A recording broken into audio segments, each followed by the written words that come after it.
몸 아니면 마음, 그 어느 거 하나를 떠난 적이 없습니다. 그래서 그 두 개를 서로 어떤 상호 연관된 게 어떻게 서로가 영향을 미치고 질병은 어떻게 생기고 하는 심리적인 과정, 이런 걸 쭉 지금 공부해오는 과정인데요.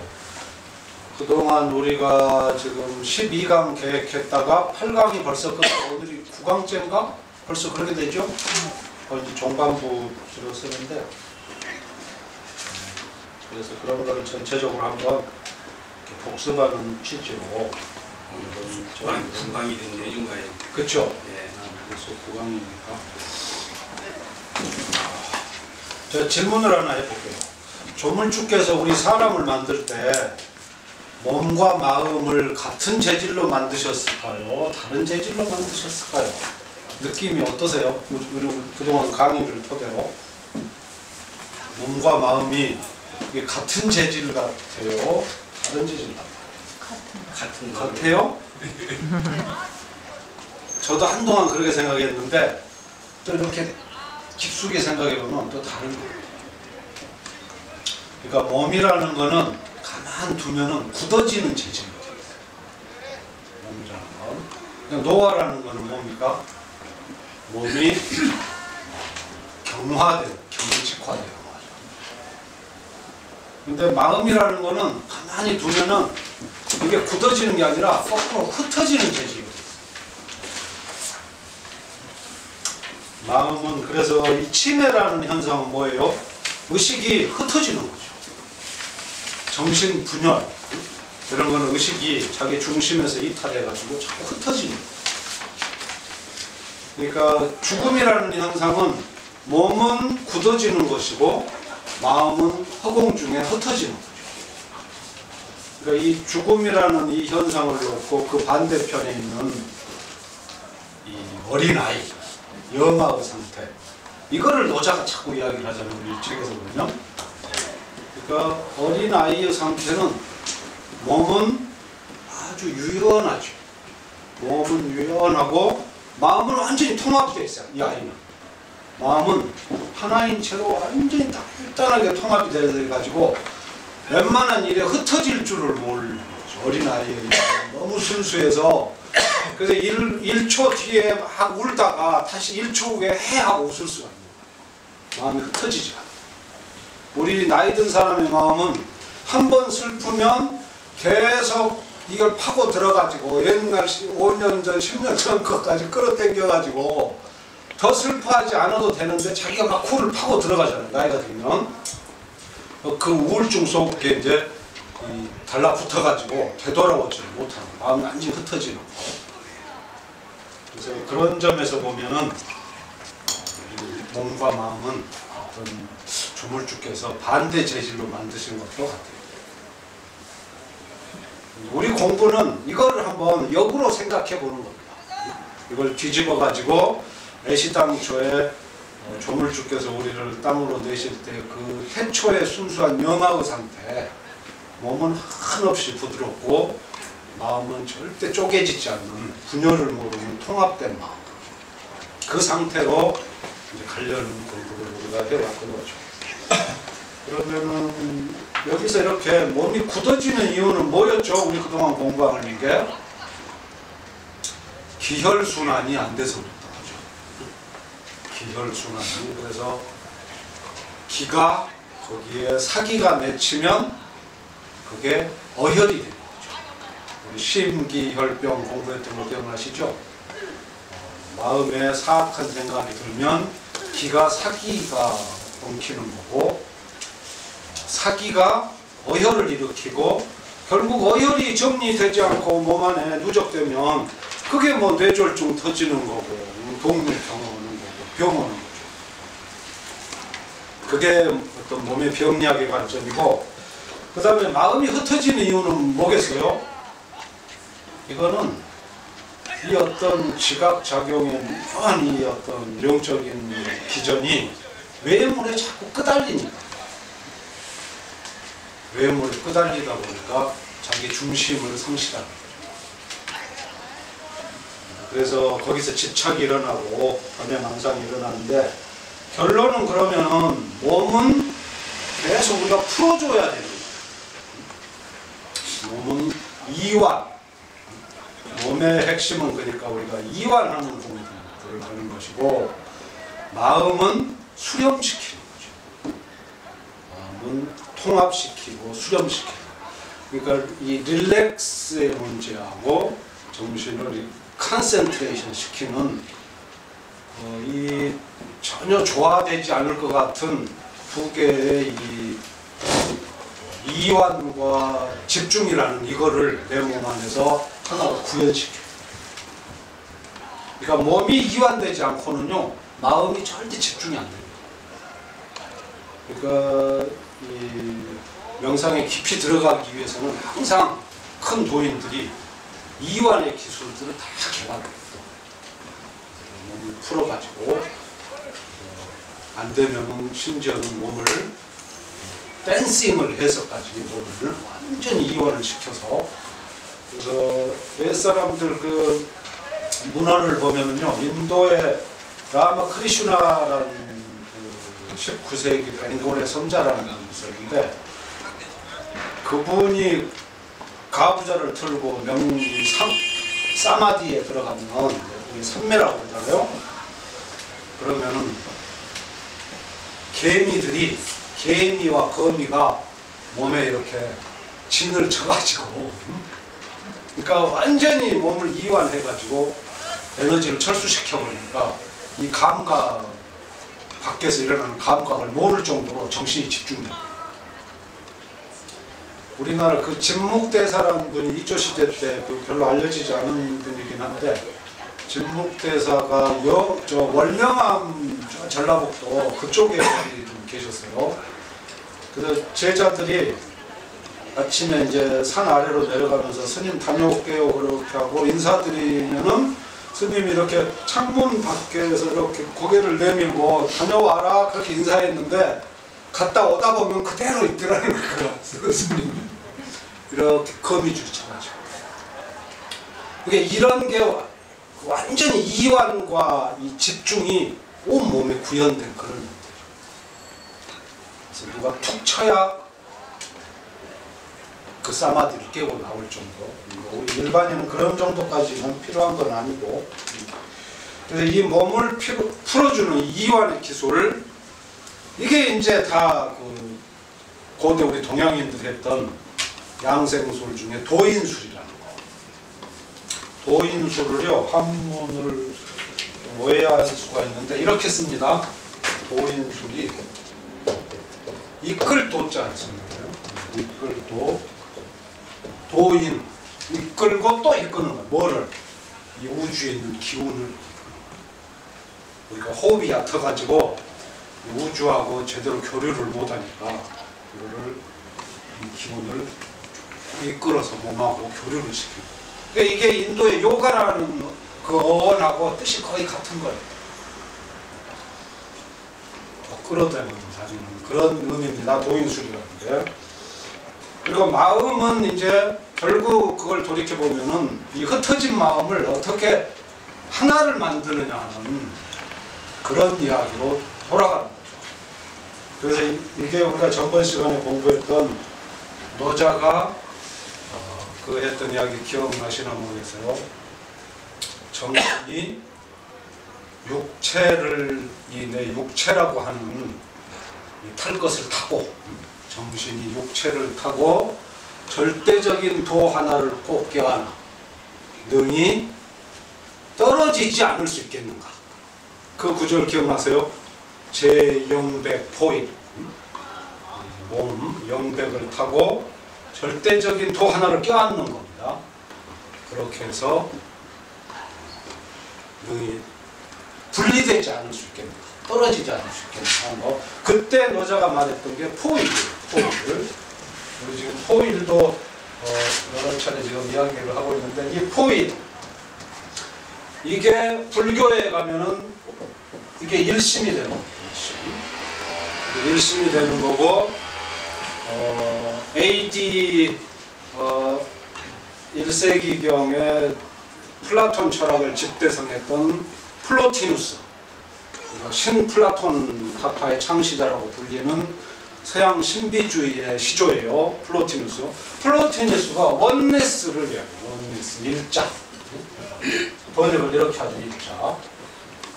원네스. 이 개념들이 실은 다 용어가 다른 것뿐이지 근원적으로 이렇게 마음이 하나로 통합되는 그 과정. 기독교에서는 하느님이라고도 하지 않고 심지어 하나님이라는 용어를 쓰잖아요. 하나님. 진정한 이 원리스를 주장하기 위해서 그러는 거죠. 하나이신 이걸 강조하라. 어떤 마음이 궁극적으로 돌아가서 그 떨어지지 말아야 하고 하나로 합일해야 되는 그 궁극의 실체를 그렇게. 그래서 이게 지금 그 포일, 일심 이 중요성을 가리키는 게 우리가 분노한다고 할 때 이렇게 쓰잖아요. 분노. 이게 마음이 조각나는 거예요. 조각. 일심의 상태가 이게 가장 건강하고 완성된 건데 이게 쪼개져서 분열되는 거. 분노라는 이 말 뜻 안에 이런 게 들어요. 우리 공부는 지금 이렇게 들어가는 겁니다. 그래서 도인술이나 요가 같은 이런 게 이제 양생술로서 이 부분에 가장 깊숙이 들어갔던 사람이 동양에서는 황제예요. 그래서 우리가 황제내경을 공부했던 거고 또 이 분야를 깊숙이 다뤘던 사람이 여자였기 때문에 우리가 여자 도덕경을 공부했던 거죠. 그래서 이제 이 몸과 마음의 흐름이 이렇다는 것을 좀 이해를 하시고 그러면 몸은 자꾸 움직여줘야 되지 않겠어요? 유연하게 풀어줘야 되고 그리고 마음은 자꾸 하나로 모아줘서 움직이지 않도록 해줘야 되는데 이거를 좀 유식하게 한자로 표현을 하면은 뭐라고 할 수 있겠어요? 한번 생각을 한번 해보죠. 신과 심이 분명히 이제 다른다는 것을 우리가 이해했습니다. 그래서 그거를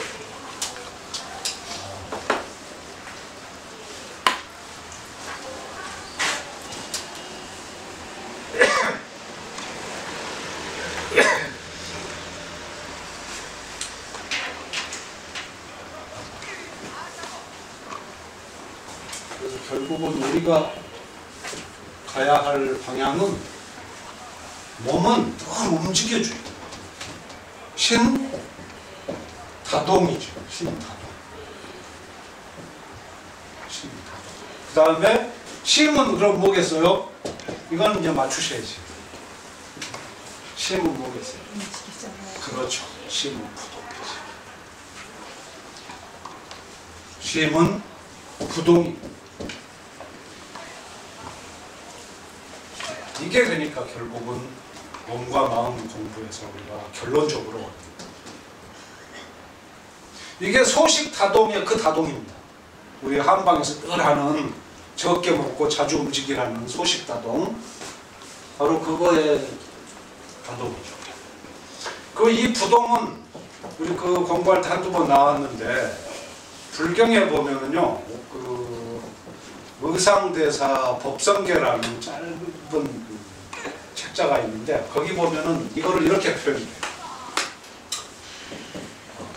구례 옛날부터 그런 거죠. 구례 부동 움직이지 않는 것 이거죠. 구례 부동 이걸 가리켜서 이름하여 부처라 하는 그러니까 부처 도가에서 말하는 진인 또는 신인 그 사람의 내면의 상태는 이거예요. 부동의 상태.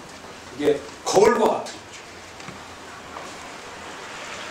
거죠. 이게 어떤 외부 상태에 대해서 자기가 변하지 않고 있는 그대로를 비추는 움직이지 않는 채로. 근데 우리의 삶은 이제 이거하고 정반대로 가는 거예요. 우리는 한번 우리가 지금 생활 중에 그 살아가는 방식을 한번 생각해 보세요. 거꾸로 몸은 손가락 하나 까딱하지 않고 싶지. 그리고 마음은 하루 종일 막 재미를 쫓아요. 뭔가 막 영상이 하염없이 내 앞에서 움직여주길 바라는 거지. 그래서 그 어떤 욕구를 완벽하게 충족시켜주는 20세기의 문명의 이기가 하나 있죠. 그게 뭐죠? 그게 테레비지, 테레비. 그 테레비에다가 소파를 플러스 시키고 거기다가 팝콘과 콜라까지를 추가시키면 완벽하게 이제 이 욕구가 충족되는 거죠. 그러니까 참 이 조물주는요, 우리 만들 때 이상하게 만드신 것 같아요. 우리가 편히 노는 꼴을 못 보시는 거예요. 팝콘 먹고 소파에 길게 누워서 영화 한 2편 서너 시간 때리고 나면 어때요? 머리가 띵하지. 머리가. 몸은 쭉 처지고 머리가 띵하잖아요. 그러니까 스스로 아무리 노르라고 해도 사람이라는 게 이게 아니구나. 이걸 아는 거예요. 그래서 다시 정신이 충만해지고 몸이 건강해지려면 누가 시키지 않아도 어디 가세요? 그러면 나 산책 좀 하고 그러고 막 이제 집을 나서서 어디를 가죠. 1시간 정도 산책을 하고 맑은 공기를 마시고 마음을 정리를 해야 어딘가 우리 인간다운 이 정서가 돌아오면서 정신이 상승되는 그런 느낌을 받잖아요. 이게 결국 조물주는 우리를 만드실 때 항상 이 인생에 공짜가 없다는 것을 아예 몸 안에 되게 심어 놓으신 것 같아요. 조금이라도 한 단계를 더 나가려면은 절대 공짜가 없는 거예요.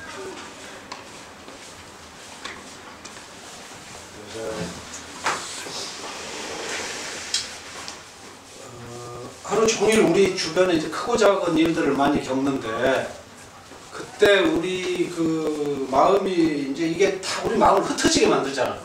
나를 삶에서 나를 중심으로 닥치는 뭔가 스트레스 뭐 이런 문제들이 내 마음의 그 통합의 정도를 시험하려고 덤비는 거 아니에요. 흩어지게 만들면서.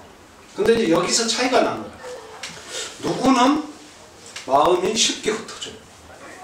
그래서 흰오우사 비경고, 우리 늘 공부하는 그 마음의 7가지의 막 오만 그 롤러코스터를 타면서 심리적으로 해내는 거죠. 근데 어떤 누구는 잘 안 흩어져요. 마음이 잘 흩어지지 않는 사람이 있고 자꾸 흩어지는 사람이 있고. 그래서 짐승 중에요, 이 사자가 소리가 아무리 크게 울려도 놀래잖아요. 사자의 용맹성이 이제 그런 것과 관련이 있는 건데, 토끼라든가 사슴 이런 애들은 어떤가 보세요. 뭔가 조금 퍼시락만 되면 깜짝 놀라잖아요. 이 막 자기 감정을 다스리지를 못하니까 출렁출렁 흔들리는 거죠. 우리 공부는 이 상황에서 어떤 사자와 같은 그런 용맹성, 그런 마음의 안정, 이걸 자꾸 공부합니다. 결국 우리가 그 황제내경에서 그 7점을 공부했던 거는요, 황제의 뜻은 뭐냐면 그런 걸 조심하라는 거죠. 흰오우사 비경공을 겪는 그 심리적인 과정, 이것이 병의 원인이 되니까 이걸 늘 조심해라. 이게 원뜻인 거예요, 그 사람. 우리 이런 고민을, 노자 책을 이렇게 자세히 보면요, 노자도 이런 고민을 했어요. 그래가지고 전번 시간에 우리 노자의 중요 챕터들은 뭐 1회독, 2회독, 뭐 3회독까지도 하는 부분들이 있는데, 그걸 보면은 몸이라는 것은 결국 굳어짐을 피해야 된다. 이런 관점, 이완해야 된다. 이게 어린아이로 돌아가야 한다는 그 구절이 있었죠. 그게 노자가 몸에 대해서 남긴 명언입니다. 그게 전기치유 능영하호, 기억나시는지 모르겠네. 능이 보고 한번 정리하고 가죠.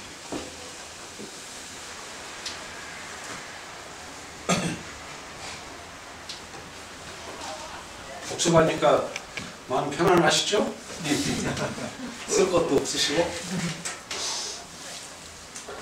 노자가 그때 우리 10장에선가 그런 중요 핵심적인 용어들을 노자가 가끔씩 어떤 챕터에서 정리할 때가 있어요. 기의 관점을 아이와 결부시키면서 이렇게 정리합니다. 이제 그게 결국 몸에 관한 이야기예요. 전기치유, 전기, 기에 전념하는 거예요. 그러니까 이 기에 전념하려면은 뭐를 매개로 해야 우리가 기에 전념하겠어요? 호흡. 호흡을 놓치면 기에 전념할 수 없는 거예요. 호흡으로 시작해서 호흡으로 들어가는 거예요. 기에 전념, 전기. 그러면 사람이 격함을 놓을 수 있고 어떤 너무 부러지기 쉬운 강함을 놓으면서 유연해질 수 있는 그런 상태로 들어가는 거예요. 전기, 치유. 그걸 노자가 이렇게 표현해요. 기에 전념하여 한없이 부드러움에 도달한다. 그러면은 그렇게 하여 능 영하호 이렇게 해서 능이 어린아이와 같은 상태로 되어야 하지 않겠는가. 이게 이완에 관한 노자의 관점입니다. 완전히 이완을 해서 어린아이 상태. 이게 그러니까 이거는 기를 몸에서 이렇게 순환을 시키는 거니까 이건 결국 순환의 기술이죠. 우리 몸이 병이라는 것은 어디가 막히는 거잖아요. 정체가 오고 하는 건데 이게 우리 몸 안에서 어떤 막힘도 없이 돌아가는 기의 순환의 관점을 이렇게 표현합니다. 이 점에 가장 주력했던 사람이 우리가 말했던 그 황제라는 것이었고, 그 다음에 마음에 관해서는 노자가 이렇게 이야기합니다. 아까 그 이야기한 것과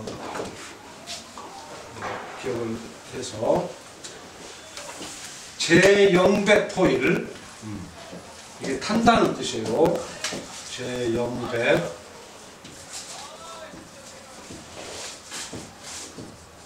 정신이 생략된 주어가 있습니다. 정신이 몸이라는 탈 것을 타고 몸을 타서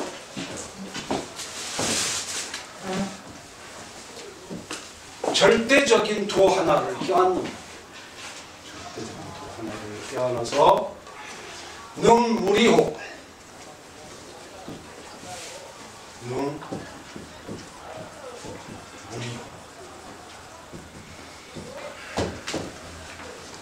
능이 떨어지지 않을 수 있게.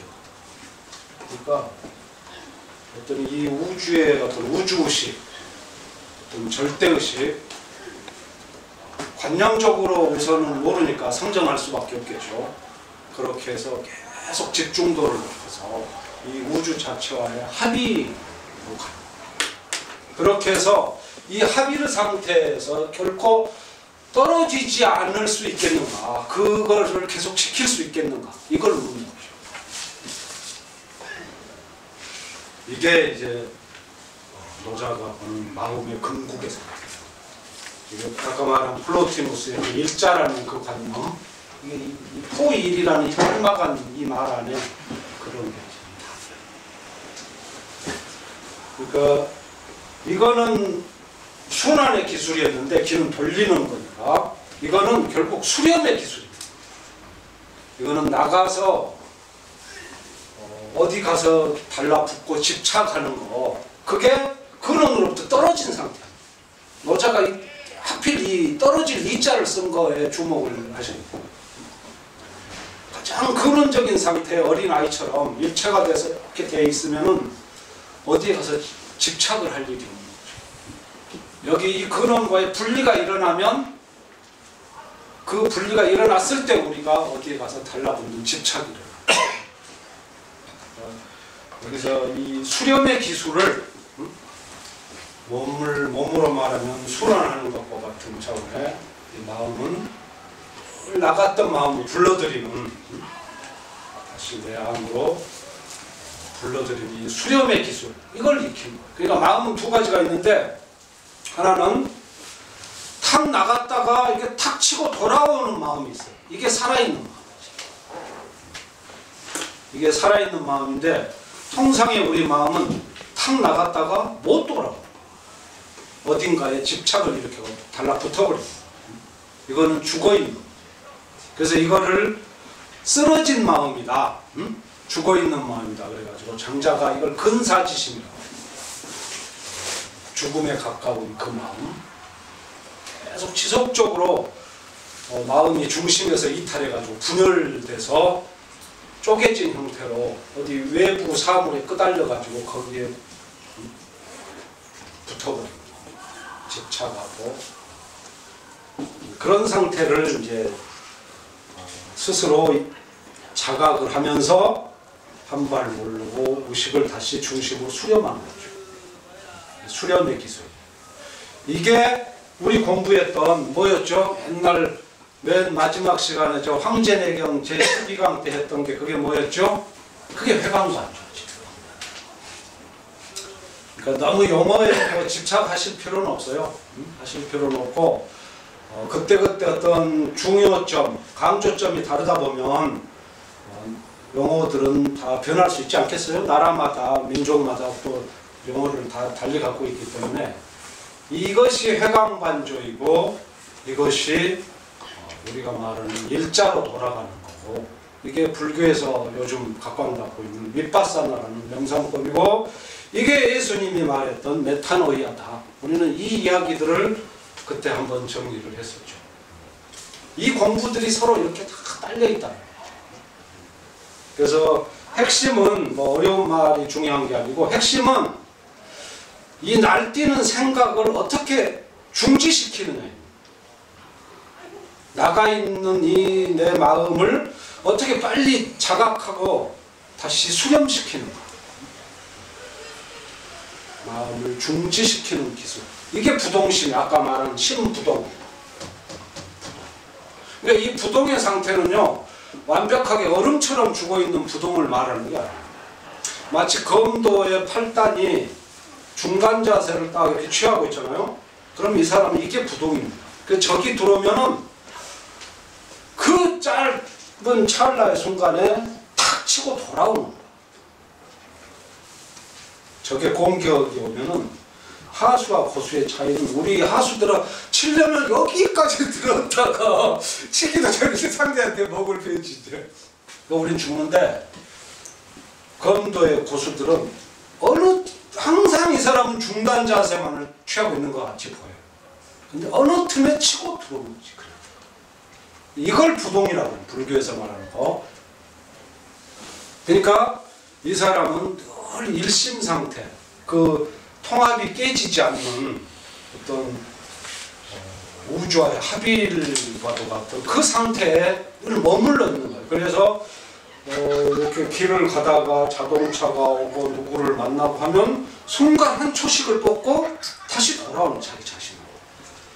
스트레스, 뭐 적을 만난다, 모든 상황이 이 사람은 빠른 정광석화로 같은 초식을 하고 다시 원위치로 돌아오는, 이게 노자가 말하는 수렴의 기술이에요. 이게 모든 명상이 추구하는 그 부동의 상태, 이걸 말하는 거예요.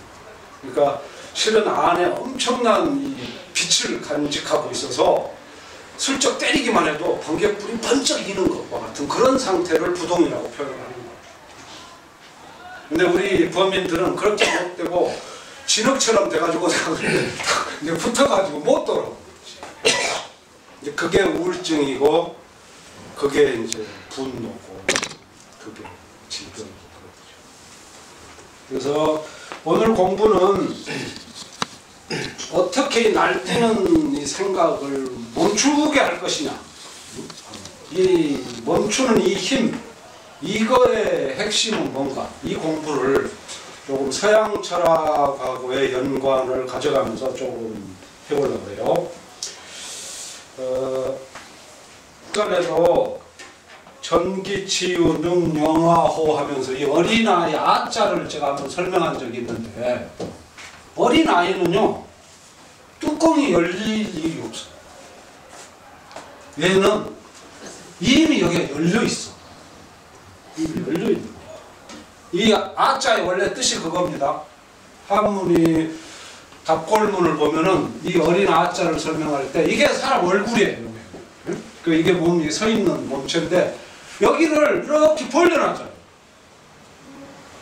이 백회가 열려가지고 하늘과 기운이 이렇게 마주 통하는 거, 이게 영화의 상태. 그러니까 회장님 그 손주가 어린애 뭐 이렇게 복식호흡도 하고 일단 유심히 봐보세요. 숨을 쉴 때 숨골이 들락 날아가면서 이 우주하고 기가 막 이렇게 바로바로 통해요. 그러니까 이 아이는 뚜껑이 이미 열려 있어가지고 열릴 뚜껑이 없어. 근데 우리는 내가 너무 잘나가지고 내 혼자 뚜껑을 너무 단단한 걸 씌워가지고 우주와 교류를 못합니다. 그러니까 모든 고민을 지가 혼자 하고 혼자 화를 내는 거예요. 근데 어린애는 모든 판단을 하늘하고 같이 하는 거예요. 비가 들락 날아가면서 지가 굳이 화를 안 내요. 전체적인 상황이 화를 내야 될 상황 같으면 앙 하고 울어가지고 빨리 젖을 달라고 이렇게 가는 거지, 지 마음의 어떤 개별적인 자아가 작동해가지고 우주와의 교류 없이 화를 내고 막 얘가 뭐 날뛰고 이런 짓을 안 하는 거죠. 그러니까 이 아이는 울 때도 뭐 슬퍼할 때도 화를 낼 때도 에너지 소모가 없는 거예요. 우주랑 같이 가니까. 이거를 황제내경에 보면 뭐라 그러냐면, 그 황제내경이 이런 거를 많이 관찰을 한 사람들이 쓴 책이에요. 그래서 이 늘 하늘과 교류하는 거, 그 아이의 이 상태, 이거를 통천자 생지본 이렇게 말해요. 하늘의 기와 통하는 것, 이것이 생명활동의 근본이다. 통천자, 통천, 하늘의 기운과 통하는 이것이 생지본, 생명활동의 근본이다. 그러니까 노자가 말하는 그 아까 그 이완의 기술, 기에 전념해가지고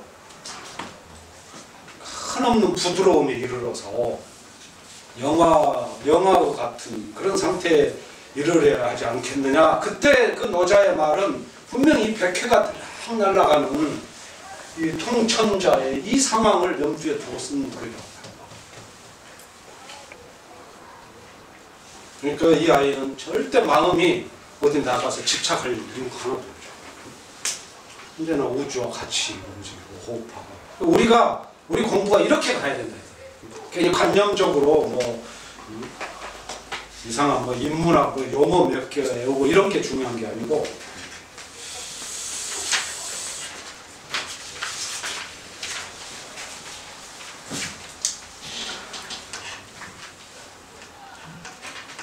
박사님 커피타임 5분만 주시면. 아, 그럽시다. 네.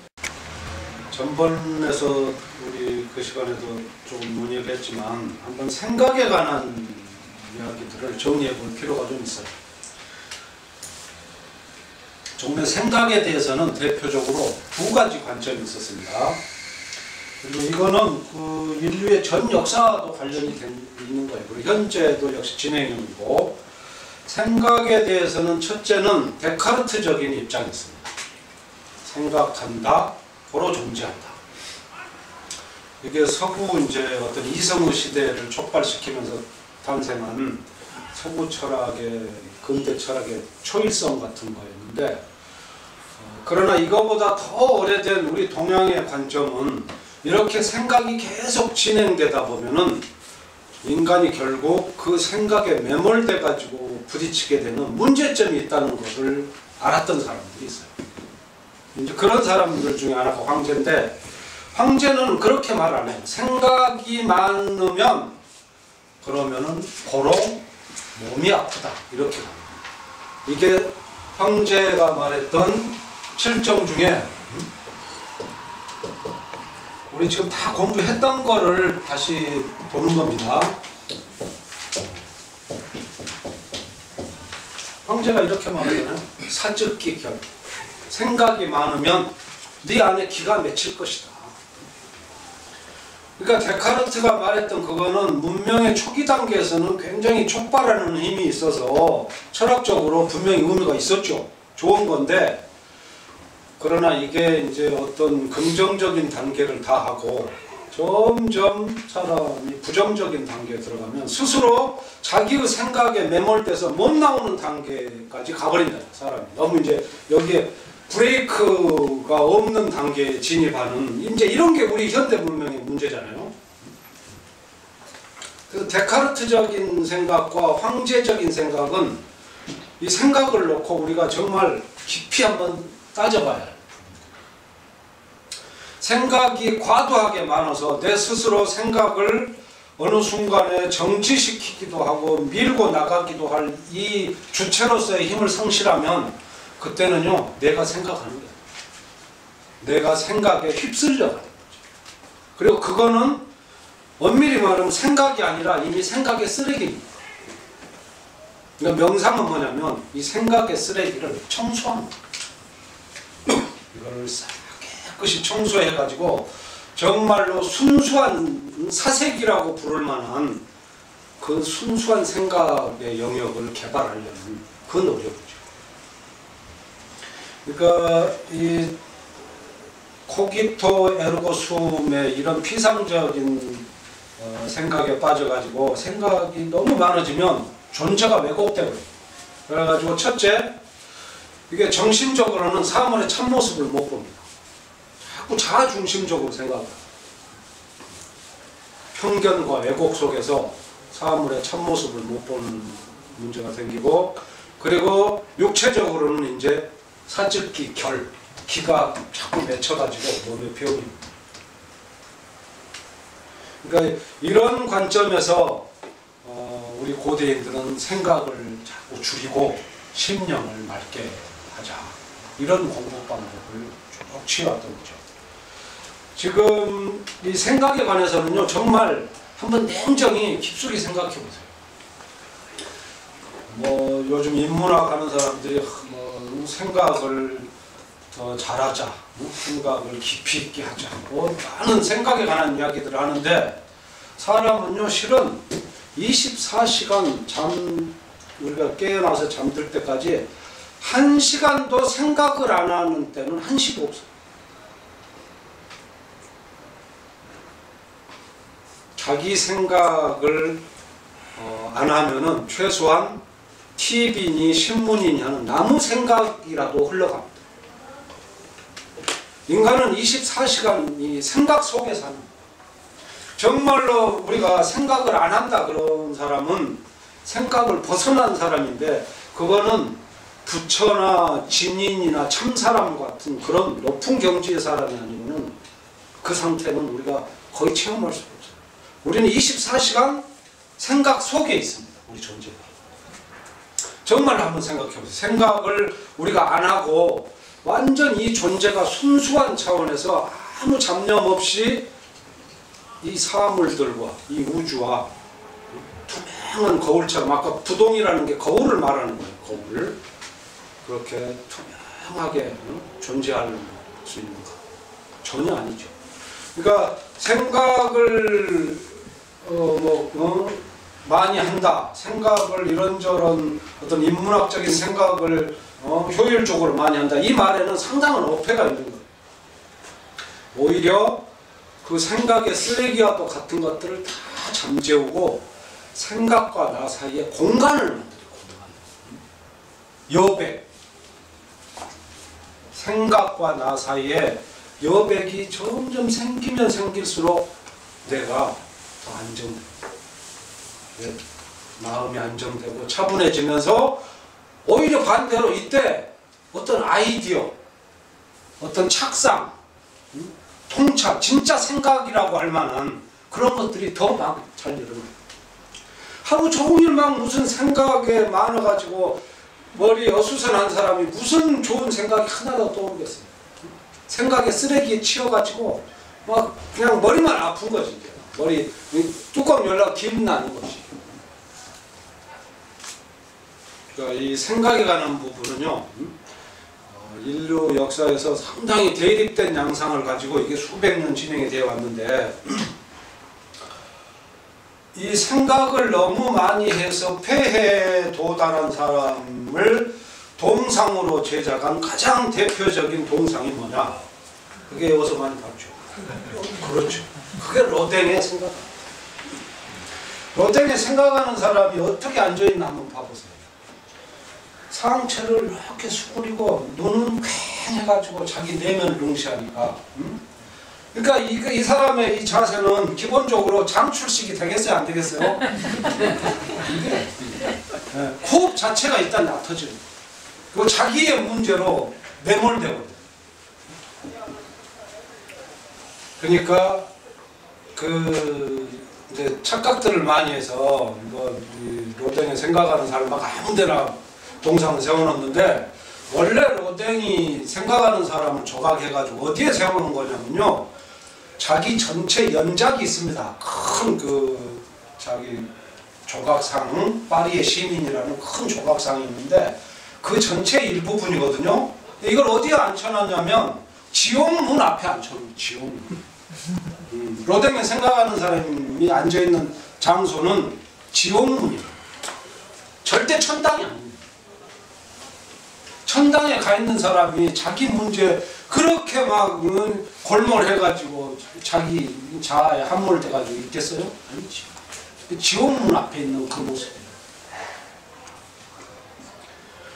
그러니까 데카르트가 17세기 사람이잖아요. 로댕이 19세기 초엽까지 살다 죽었습니다. 이 불란서의 흐름이 이 생각으로부터 시작한 어떤 그 정신주의적인 명제가 이렇게 흘러오다가 이제 점점 악화되는 모습이, 원래 파스칼하고 데카르트는 30살 차이예요. 그래서 20대의 파스칼이 50대가 된 데카르트하고 파리 시내에 만나가지고 둘이 담수하는 장면이 이렇게 판화에 있어요. 그때 두 사람이 진공에 대해서 논했다고 그러거든요. 그러면서 그 데카르트의 그런 사유에 관한 관점이 이제 점점 파스칼에 오면서 병적으로 이렇게 흘러가는 모습을 우리 전번에 이야기했죠. 어떤 갈대와도 같은 불안함. 그렇게 내려오다가 로댕에 와서 생각하는 사람이 지옥문 앞에 딱 앉아요. 그리고 이게 독일로 건너가면서 이제 여기서 철학자 한 사람이 탁 튀어나와요. 이 사람이 누구냐면 하이데거의 스승인 에드문트 후설이라는 철학자가 있어요. 처음 들어보실 수도 있는데 이 사람이 현상학의 창시자입니다. 우리나라에는 현상학이라는 이 철학의 이 조류는 별로 좀 덜 알려졌는데, 실은 제가 보기에는 널리 알려진 하이데거보다 이 덜 알려진 후설의 철학이 훨씬 더 의미 깊고 중요합니다. 이 후설의 철학의 핵심이 뭐냐면 에포케라는 거예요. 에포케. 전번 제가 말씀드렸는 그 책을 한번 보자. 48장에 제가 이 어떤 그 정신사의 흐름을 한번 정리를 해놨으니까 한번 차분히 한번 보시고요. 후설이 보니까 이 생각이 잘못된 생각을 사람들이 너무 많이 해서 문제가 발생한다는 걸 알고 생각을 넘어서야겠다. 이 서양적인 전통 안에서 이제 이 생각을 하게 됩니다. 이 사람이 그래가지고 에포케라는 이제 이 용어를 뭐 처음 들어보실 수도 있는데, 에포케. 이게 현상학의 골자를 이루는 게 에포케. 에포케의 의미는 뭐냐? 이거는 판단 중지, 생각 중지 그 뜻입니다. 판단 중지, 생각 중지. 데카르트가 생각하자 이렇게 이야기한 거잖아요. 코기토 에르고 숨이라는 게 생각의 중요성을 말하면서 생각하자 이렇게 말했는데, 한 300년 후에 독일에서 이 위대한 철학자가 아니다, 거기에는 분명히 문제가 있다. 그러면서 짚고 일어나서 자기 철학의 현상을 내걸면서 한 말이 이게 에포케였어요. 이 의미는 생각을 보류하라. 자신의 선입견과 자신의 여러 가지 편견, 왜곡을 투사시키지 말고 자신의 생각을, 판단을 중지하라. 그래서 이 에포케라는 이 핵심 개념을 가지고 현상학이라는 철학을 들고 일어나서 그때 유럽에서 이 사람이 뭐 일세를 풍미했던 사람이죠. 실은 우리나라에 좀 덜 알려졌는데, 그래서 이 에포케에 관련된 이 이야기를 오늘 좀 할 필요가 있어요. 이게 우리 모든 공부하고 같이 지금 관련이 있습니다. 후설은 19세기 사람입니다. 후설, 에드문드 후설.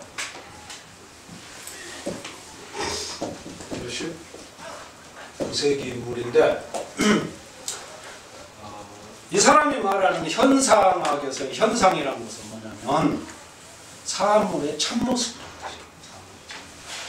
있는 현상을, 사물의 그 모습을 있는 그대로 보기 위해서 우리가 옛날 플라톤으로부터 잘못 전수받은 형이상학이라고 하는 관념의 구조물을 내려놓자, 그 뜻이에요.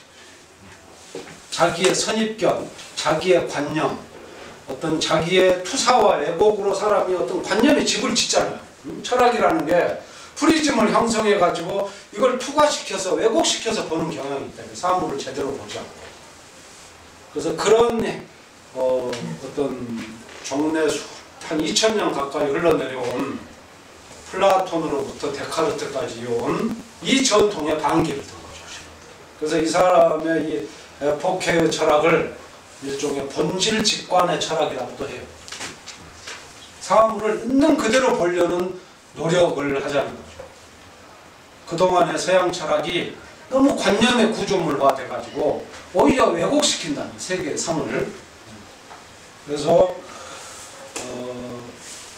서구 사회가 이 사람 말에 따르면 형이상학의 늪에 빠졌다는 거예요.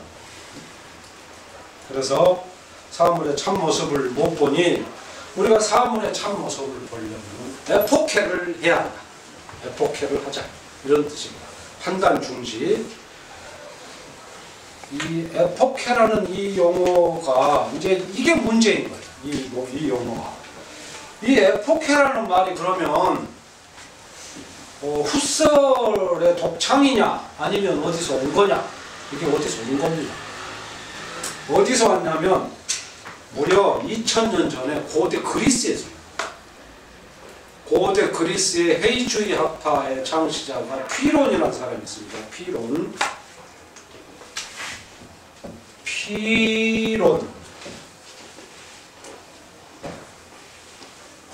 스펠링이 상당히 어렵죠. 우리가 흔히 피론이라고 하는데 BC 3세기 사람입니다. 이 피론이 회의주의 학파의 창시자인데 이 사람 학설의 핵심이 에포케였어요. 제자들한테 항상 마음의 평정을 이야기하면서 섣불리 판단하지 마라. 네 자신의 선입견, 편견을 앞세워서 그걸 마치 무슨 보편적인 진리인 것처럼 남 앞에 선전하라. 자기 확신을 경계하라. 이런 취지죠. 요즘 말로. 이게 이 고대 그리스에서 시작했던 회의주의 학파 피론 철학의 골자인데, 문제는 이때의 철학이 이제 헬레니즘 시대 철학으로 우리가 분류를 하잖아요. 고대 그리스에서는 이 철학의 흐름을 보면요, 플라톤, 아리스토텔레스로부터 이어지는 이 중요한 계보가 이렇게 내려옵니다. 본류 이렇게. 그러다가 갑자기 BC 한 3세기, 그러니까 한 200년 후죠. 플라톤 사후. 전혀 다른 방향의 철학의 그 흐름이 등장해요. 그게 헬레니즘 철학이에요. 이 헬레니즘 철학을 대표하는 게 세 가지가 있거든요. 하나가 뭐냐면 스토아. 또 하나가 우리가 농담조로 말하는 에피큐로스. 나머지 하나가 피론의 회의주의 학파. 요 세 개가 있습니다. 잠깐 여기서 헬레니즘을 공부할 필요가 있습니다. 이 헬레니즘 철학이 이제 세 가지인데, 첫째가 스토아 학파가 있고, 두 번째가 에피큐로스 학파가 있습니다. 에피큐로스. 그리고 세 번째, 이 우리가 말하는 지금 필론의 회의주의 학파. 여기가 지금 필론이 있어요. 스토아 학파는 말 그대로 아주 금욕주의적이고 견고한 인간을 만드는 그런 철학인데, 이 사람들의 철학의 이상이 뭐냐면 아파테ia. 아파테ia.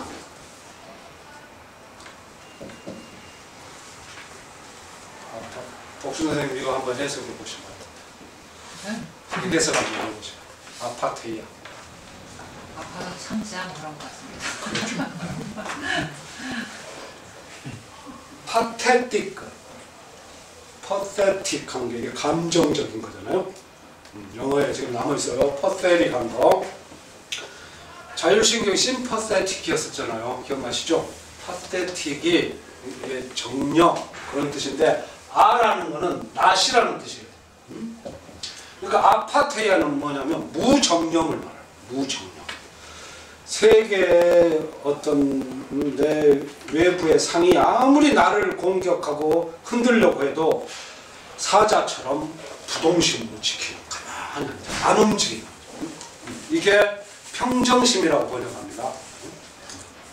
무감동, 평정심, 무반응, 이런 뜻이 아파테이아. 에피큐로스 학파는 쾌락주의자, 향락주의자라고 잘못 알려졌지만, 이 사람은 실은 정말 고상한 사람이에요. 이 사람이 말하는 쾌락은 뭐냐면, 어디 맥주집 가가지고 술 먹고 흔들리는 그런 쾌락이 아니에요. 그 사람이 보면은 그거는 완전히 몸을 괴롭히는 고문이에요, 고문. 그 사람이 말하는 쾌락은 수준에 맞는 친구들하고 앉아서 조용히 담소를 나누고 글을 쓰고 어떤 인간의 높은 이상을 이야기하는, 이것이 쾌락이지, 지금 우리가 알고 있는 쾌락과는 정반대입니다. 이 에피큐로스의 철학의 핵심은 아타락시아. 이것도 마음의 평정을 말해요. 평정심이라고 번역하거든요. 이 필론이 말했던 것은 지금 에포케입니다. 아파테이아, 아타락시아, 에포케. 이 세 개가 어딘가 비슷하죠. 다 마음의 평정을 말해요. 그러니까 서양 철학이 잘 내려오다가, 제가 옛날에 강의했던 거 기억나시는지 몰라요. 플라톤에게는 심리학이 없다고 그랬어요. 심리학이 없습니다, 플라톤. 근데 갑자기 이 사람들 모든 말은 한마디로 마음을 이야기해요. 갑자기 어딘가 우리 동양적인 냄새가 확 돌죠. 원래 서양 철학은, 이 사람들은 심에는 아무 관심이 없었어요. 이 사람들은 물에 관심이 있었지. 탈레스가 뭐라고 그럽니까? 만물의 본질은 물이다. 엠페도클레스는 뭐라고 그럽니까? 만물의 본질은 사대다. 그래서 결국 이 철학이 계속 발전하다가 우리 늘 말하는 데모크리토스에 와서 만물의 근본은 입자다. 이 사람들은 항상 만물이 뭐로 생겼느냐를 따지는 사람들. 자연주의 철학이 그리스 철학의 본류입니다. 이런 철학을 했는데 갑자기 한 300년 가더니 이상하게 물에 관한 이야기는 싹 사라지고 심에 관한 이야기를 하죠. 심. 뭐 좀 이상하죠. 이 서양 철학에서요, 심에 관한 철학은 이때 딱 한 번뿐입니다. 그러고 사라져, 역사에서. 그랬다가 2000년 후에 독일에서 아까 말한 후설의 현상학이라는 이름으로 그 중에 이 필론의 에포케가 이제 다시 전면에 듭니다. 그러면 왜 갑자기 서양 철학이 본류에서 벗어나서 마치 우리 동양인들 도닦는 이야기 같은 마음의 평정이니 대평정심이 이런 이야기를 하게 됩니다. 여기에는 역사적인 의미가 있습니다. 이게 언제부터 시작된 철학이냐면, 이 헬레니즘 철학은 짐작들 하셨겠지만 알렉산더의 동방원정 이후에 시작된 철학. 그게 중요해요. 알렉산더의 동방원정이 BC 334년에 있었습니다. 그리스 본토가 좁다고 이란을 거쳐서 근동, 이 사람들이 인도까지 치고 갔어요. 알렉산더가. 이때 철학자들이, 상당한 수의 철학자들이 알렉산더의 그 마차에 같이 따라갔어요. 새로운 문물을 보기 위해서. 그 중에 피론이 같이 끼어갔어요. 알렉산더의 동방원정대에 철학자 피론이 따라갔어요. 그래가지고 인더스 지역까지 와가지고 거기서 힌두의 나체 수행자들, 그 사람들 그 옷 다 벗어버리고 수행하는 사람들 있죠. 이 사람들을 관찰하게 됐어요. 그래서 근 10년간을 이 동방원정에 수행해가지고 같이 인도에 와서 요기들, 명상수행자들, 이 사람들하고 피론이 대화를 많이 나가죠. 그리고 이제 때가 돼서 철수해서 들어올 때 그때 쌓던 피론의 그 짐 보따리 안에 이 에포케가 들었습니다. 그러니까 인도 사람들을 보니까 어딘지 막 이렇게 차분하고 어딘지 초연한 기분이 쫙 돌아. 아무것도 가진 게 없는데 이 사람들이 나체 수행자인데 그러면서 뭘 수행을 하는데 자꾸 말을 들어보니까 뭐를 어떤 특별한 방법의 수행법을 자꾸 지시를 하는 거예요. 스승이. 그게 뭐냐면 우페카라는 거예요. 우페카. 이 에포케가 어디서 온 거냐? 이게 고대 인도 명상 전문 용어예요. 그러니까 붓다가 사카모니 붓다가 살아계실 때 제자들이 수행을 하면 우리 왜 항상 명상에서 현실적으로 문제에 부닥치는 게 두 가지라고 했죠. 산란과 혼침. 참으로 떨어져 버리거나 아니면 자꾸 이 산란이 덮쳐서 더 이상 깊이 못 들어가는 이 상황. 이때 자꾸 묻는 거지, 스승한테. 명상이 잘 안 되고 잡념이 끄는데 이걸 어찌 할까요? 그럼 부처님이 항상 제자들한테 하는 말이 우페카를 하라, 이렇게 가르쳤어요. 이 우페카가 무슨 뜻이냐면 무반응, 평정, 초월, 그런 뜻이에요. 그러니까 우리 전번에 왜 흙탕물이 일고 있을 때 이걸 가장 빠른 시간에 가라앉히는 방법이 뭐라고 그랬습니까? 가만 두는 거였죠. 내가 이거를 가라앉히겠다고 손을 넣어서 휘저으면 망하는 거지. 이게 더 들끓잖아요. 바로 그거. 흘러가는 흙탕물을 절대 손을 담그면 무반응, 초연, 냉정, 애정 어린 냉정을 가지고 무반응 상태를 유지하는, 이게 우페카입니다. 그래서 이 우페카가 불교 수행법의 오래된 수행의 전통으로 남아 있어 가지고 꼭 불교만 그런 게 아니에요. 힌두 수행자들도 이 우페카를 다 해요.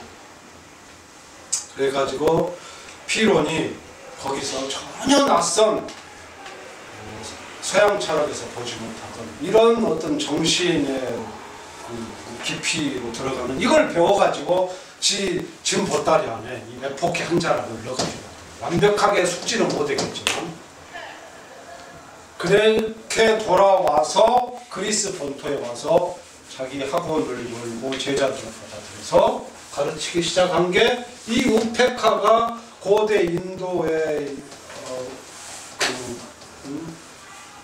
명상 용어인데 이게 유럽화 해가지고 에포케라는 용어로 이때 다시 등장합니다.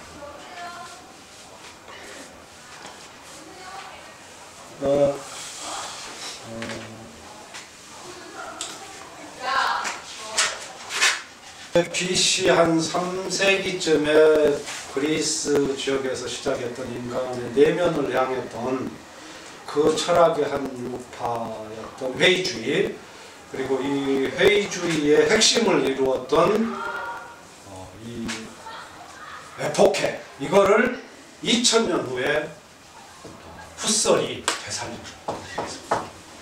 그렇게 해서 이걸 기초로 현상학이라는 어떤 철학의 큰 틀을 제시를 해가지고 일세를 풍미했던 건데, 나중에 이 그 푸설은요, 우리나라에 이렇게 지금 덜 알려진 이유가 뭐냐면 2차 대전 때 독일하고 일본 놈들은 동맹국이었어요. 그렇죠? 동맹국이었어요. 그리고 다 패망한 후에 외형적으로는 형해화된 것 같지만 실은 내부적으로는 일본은 프로이센의 그 강한 군대에 이게 미쳐가지고 이 독일의 사상, 철학, 학문 모든 걸 독일 거를 법제 이런 걸 갖다 쓰기 시작했어요. 그때 독일의 이 사상을 받아들일 때 독일 철학 중에 이 에포케를 주장했던 의미심장한 이 철학, 이 현상학 이거를 깊이 받아들이지를 못하고 누구의 철학을 앞세워서 받아들였냐면 하이데거의 철학을 앞세워가지고 받아들입니다. 하이데거는 누구냐면 실은 후설의 제자인데 나중에 스승을 배신해요. 스승을 뒤통수를 때리고 후설이 유대인이어가지고 모든 유대인들은 독일의 대학에서 다 쫓겨나.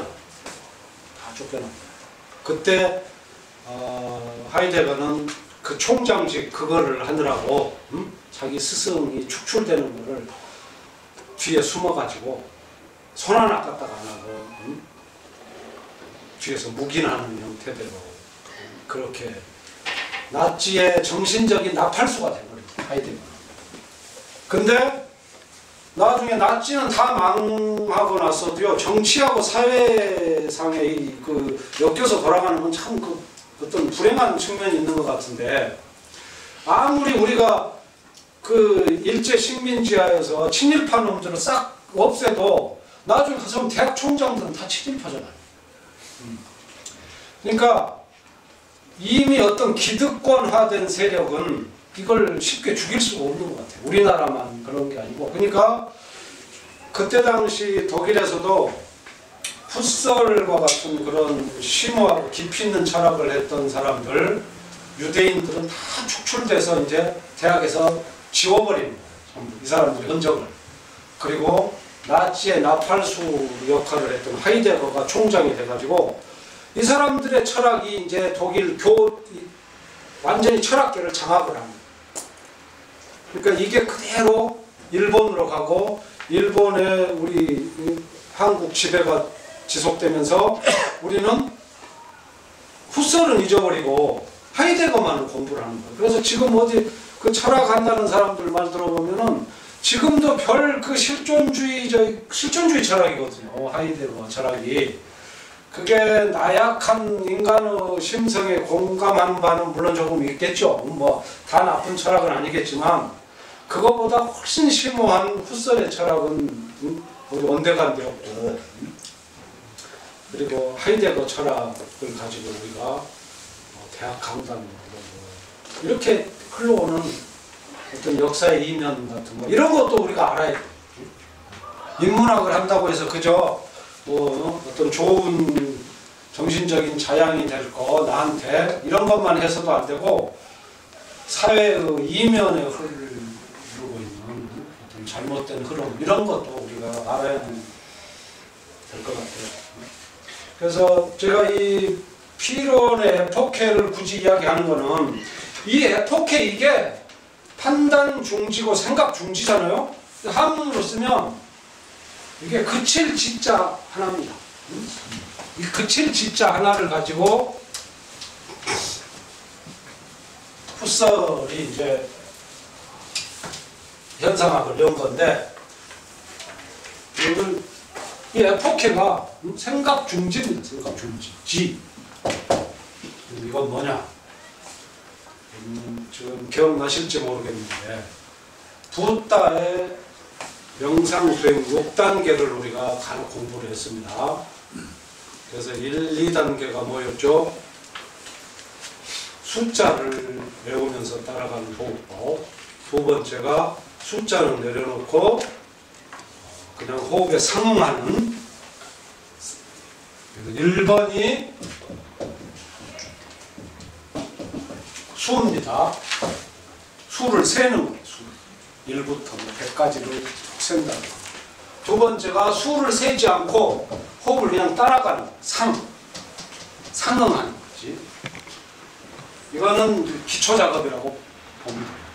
그 다음에 세 번째가 이렇게 해서 마음이 어떤 주체로서의 힘을 얻으면 이제 생각을 그칠 수가 있는 거예요. 이게 3단계의 이 명상, 이게 지입니다.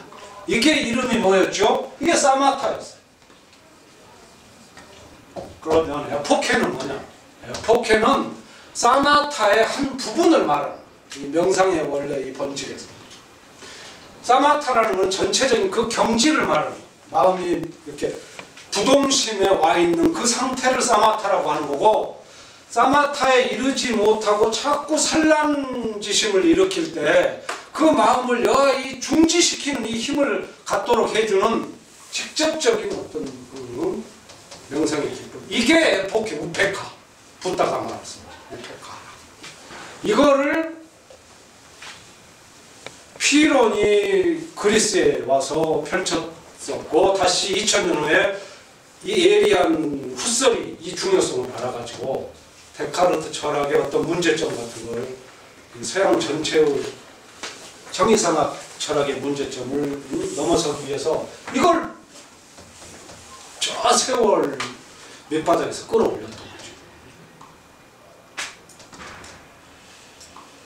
근데 이거를 무슨 책을 보면은요, 이 에포케를 제대로 설명하는 사람이 없어요. 뭐 저기 독일 유학 가서 하이데거 제자 돼가지고 박사학위 받아온 사람 책을 봐도 이 말을 모르고, 하버드 대학 가서 뭐 이런 철학 공부를 한 사람도 이걸 몰라요. 관심이 없으니까 사람들은 그저 서양 철학의 어떤 한 조각을 공부해서 박사학위 받는 게 이 사람들은 목표지. 인간성의 전체를 놓고 동서양이 어떤 고민을 하고 어디서 통할 수 있고 막힌가 이런 데 대한 고민이 없으니까 아무 이런 해명이 없는 거지. 그러니까 저는 변호사니까 재판을 하러 다녀야 되는데, 아니 저한테 이걸 맡겨가지고 제가 할 수 이런 것까지 하고 있잖아요. 남들이 지금 이제 안 하니까. 이게 문제가 많은 거죠. 이게 뭐였습니까? 진짜 에포케에 관한 이야기는 중요한 역사의 어떤 철학의 큰 흐름이거든요. 그러니까 결국 보면은요, 서양 철학이나 동양 철학이 결코 동떨어진 게 아니에요. 동떨어진 게 아니고 깊이 들어가면 다 이게 우리 인간의 공통된 심리 안에서 동일한 어떤 도착점이 있고 피해야 할 지점이 있는데, 너무 하나에 빠져가지고 자기 선생한테 가서 박사 학위 따려고 하다 보니까 학문이 인생과 유리돼 버립니다. 그 저도 이제 뭐 강의를 하다 보니까 우리나라에 또 강의 잘하는 분들은 어떻게 하시나 늘 궁금해서 보면은, 진짜 보면은 뭐 잘하시는 분도 계시지만은 너무 엉터리 터무니없는 사람도 많은 것 같아요. 그래서 이 에포케의 역사에 한번 좀 우리 동서양 결국 후설은요, 그러니까 후설의 중요성은 뭐냐면 동서양 철학의 가교인 사람이에요. 이 사람을 잘 이해하면은 우리가 앞으로 이 동서양 철학을 논할 때 좀 더 심도 있게 할 수가 있습니다. 오늘은 뭐 난데없는 후설 처음 들어본 현상학까지 들고 와서 이야기를 했는데 어떠셨는지 모르겠고, 그러나 우리가 이름을 몰라서 그렇지, 역사가 왜곡돼서 알아야 할 사람을 몰라서 그런 것이지 실은 굉장히 중요한 거고 우리 삶과 직접적인 연관이 있는 거예요. 오늘 여기까지 하겠습니다.